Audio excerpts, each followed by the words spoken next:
ಇರೋದ್ರಿಂದ ಜೆಡಿಎಸ್ ಮುಗಿಸ್ಬೇಕು ಅಂತ ಇದ್ರು. ಇಲ್ಲಿ ಇವತ್ತು ಅಭಿವೃದ್ಧಿಯಾಗಿ ಬೆಳೀತಾರೆ. ನಮ್ಮ ಕುಮಾರಣ್ಣನ ಪರವಾಗಿ ಇವತ್ತು ಅದ್ದೂರಿಯಾಗಿ ನಮ್ಮ ತೇರ್ ಕಡೆಗೆ ನಾವು ಸ್ವಾಗತ ಮಾಡ್ಕೊತಿದ್ದೀವಿ.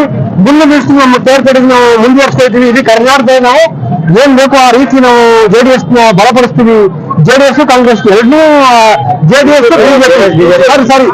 ಜೆಡಿಎಸ್ ಬಿಜೆಪಿ ಎರಡೂ ನಾವು ಬಲಪಡಿಸ್ಕೊಳ್ತೀವಿ. ನಾಳೆ ದಿವಸ ಏನೇ ಆದ್ರೆ ತಾಲೂಕಿನಲ್ಲಿ ಇಡೀ ರಾಜ್ಯದಲ್ಲಿ ಕುಮಾರನ್ನ ಬಲಪಡಿಸ್ತೀವಿ.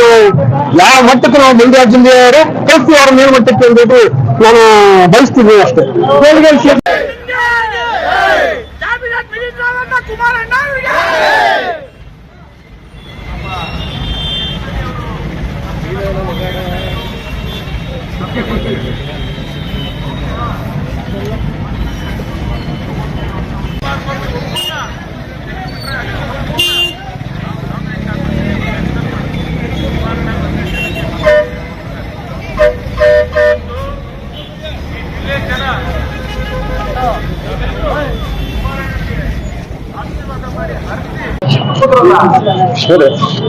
ಕುಮಾರಣ್ಣ ಬರೋದಕ್ಕೆ ಪೂರಿ ಸ್ವಾಗತವನ್ನು ನಾವೆಲ್ಲರೂ ವಿಜೃಂಭಣೆಯಿಂದ ಮಾಡ್ತಾ ಇದ್ದೀವಿ. ನಾವು ಮಾಜಿ APMC ಅಧ್ಯಕ್ಷ ಎಲ್ಲ ತಂದೆಲ್ಲ ಮಾಡಿದ್ವಿ. ಗನ್ನೇನಹಳ್ಳಿ ಕೇಂದ್ರದ ಬೃಹತ್ ಕೈಗಾರಿಕಾ ಸಚಿವರಾದ್ಮೇಲೆ ಪ್ರಥಮ ಬಾರಿಗೆ ಕ್ಯಾಬಿನೆಟ್ ಬರ್ತಾ ಇದ್ದಾರೆ. ಅವ್ರಿಗೆ ಇಡೀ ನಮ್ಮ ಕ್ಯಾಬಿನೆಟ್ ತಾಲೂಕಿಂದ ಪಕ್ಷಾತೀತವಾಗಿ ಬೆಳೆದವರ ಮುಖಾಂತರ ಅವ್ರಿಗೆ ಸಿಹಿಯನ್ನ ನಾವು ಕೊಡ್ತಾ ಇದ್ದೀವಿ. ಅವ್ರ ಭವಿಷ್ಯ ಒಳ್ಳೆದಾಗ್ಲಿ.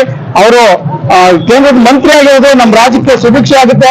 ಯಾಕಂದ್ರೆ ನೀವೆಲ್ಲ ನೋಡಿದ್ರೆ ಒಂದು ವಾರ ನಿರಂತರವಾಗಿ ಮಳೆ ಇದ್ದಿತ್ತು. ಇವತ್ತು ಭಗವಂತ ಅವ್ರು ಬರೋ ಒಂದೇ ಮುನ್ಸೂಚನೆಯಿಂದ ನಿನ್ನೆ ಮಳೆ ಇಲ್ಲ, ಇವತ್ತು ಮಳೆ ಇಲ್ಲ. ಬಹುಶಃ ಕುಮಾರಣ್ಣ ಬಂದು ಹೋದ್ಮೇಲೆ ನಾಳೆಯಿಂದ ಮಳೆ ಸ್ಟಾರ್ಟ್ ಆಗ್ಬೇಕು ಅಂತ ಅನ್ಕೊಂಡಿದ್ವಿ. ಅವ್ರ ಕಾಲಿಟ್ಗಳಿಗೆ ನಮ್ಮ ರಾಜ್ಯದಲ್ಲಿ ಎಲ್ಲಾ ಡ್ಯಾಮ್ಗಳು ತುಂಬಾ ಹರಿತಾ ಇದಾವೆ ಅಂತ ನಾನು ಈ ಸಂದರ್ಭದಲ್ಲಿ ಹೇಳ್ತೀನಿ. ನಮ್ಮ ನಂಜಪ್ಪಣ್ಣ ಮತ್ತೆ ಪಾಪಣ್ಣ ಇವರೆಲ್ಲ ಪ್ರತಿ ಸಲ ಕುಮಾರಣ್ಣನ ಅತಿ ಹೆಚ್ಚಾಗಿ ಅವರು ಬೆಳೆಗಾರ ಆಗ್ತಾರೆ. ಯಾಕೆಂದ್ರೆ ಅವ್ರಿಗೆ ಕುಮಾರಣ್ಣನ ಬಗ್ಗೆ ಅತೀವಾದ ಅಭಿಮಾನ ಇದೆ. ಅವ್ರು ಒಳ್ಳೆದಾಗಲಿ ಅಂತ ಈ ಸಂದರ್ಭ ಹೇಳ್ತೀವಿ. ಇಲ್ಲಿಗೆ ಬರ್ತಾ ಇರೋದಕ್ಕೆ ಸಿಹಿಯನ್ನ ಅವ್ರಿಗೆ ಸಿಹಿ ಬೆಲ್ಲದ ಹಾರ ಹಾಕ್ಬೇಕು ಅವ್ರ ಕೊರಳಿಗೆ ಅಂತೇಳಿ ಹಾರ ಮಾಡ್ಸಿದ್ದೀನಿ ಸರ್. ಬೆಲ್ಲದ್ದು ಸಿಹಿ ಅಲ್ವರ ಸರ್, ಆ ಸಿಹಿನ ಅವ್ರ ಕೊರಳಿಗೆ ಸಿಹಿನ ದರ್ಶನ ಅಂತ ಹೇಳಿ ಮಾಡ್ತಾ ಇದ್ದೀವಿ. ನನ್ನ ಹೆಸರು ನಂಜೇಗೌಡರು ಅಂತ. ಕುಮಾರಣ್ಣ ಈ ರಾಜ್ಯದ ಚಿನ್ನ. ಇವತ್ತು ಕೇಂದ್ರದ ಸಚಿವರಾಗಿರೋದು ಕುಮಾರಣ್ಣ ನಮ್ಮ ರಾಜ್ಯಕ್ಕೆ ದೊಡ್ಡ ಒಂದು ಇತಿಹಾಸದ ಒಂದು ಕೊಡುಗೆ ಸಿಗ್ತಾನೆ ಆಗಿದೆ ನಮ್ಗೆ. ಅಂತೂ ಅದರಲ್ಲಿ ನಮ್ಮ ಮಂಡ್ಯ ಜಿಲ್ಲೆ ಒಂದು ಹಿಂದೆ ಇರುವಂತ ಒಂದು ಉತ್ಸಾಹ ತಂದುಕೊಟ್ಟಿದ್ದಾರೆ ಕುಮಾರಣ್ಣ. ಹಿಂದೆ ಒಂದು 850 ಕೋಟಿ ಅನುದಾನ ಕೊಟ್ಟಿದ್ರು. ಈಗ ಕ್ಯಾಬಿನೆಟ್ ಮಿನಿಸ್ಟರ್ ಆದೇಶದಿಂದ ನಮ್ಮ ಮಂಡ್ಯ ಜಿಲ್ಲೆನ ಹಸಿರು ನಾಡಿನ ಬಂಗಾರ ಮಾಡ್ತಾರೆ ಅಂತೇಳಿ ನಾವೆಲ್ಲ ಅನ್ಕೊಂಡಿದೀವಿ. ಕುಮಾರಣ್ಣ ನಮಗೆ ಕ್ಯಾಬಿನೆಟ್ಗೆ ಇವತ್ತು ಬರ್ತಾ ಇರೋದು ಇಡೀ ಕ್ಯಾಬಿನೆಟ್ ಜನರಲ್ಲಿ ಮಂದಾಸ ಮೂಡಿ ಇವತ್ತು ದೇವಿಂದ ಕೂಡ ಅವರಿಗೆ ಕರುಣೆ ತೋರ್ತಾ ಇರುವಂತ ನಾನು ಮಾತನಾಡಕ್ಕೆ ಅವಕಾಶ ಮಾಡಿಕೊಂಡು ಎಲ್ಲರಿಗೂ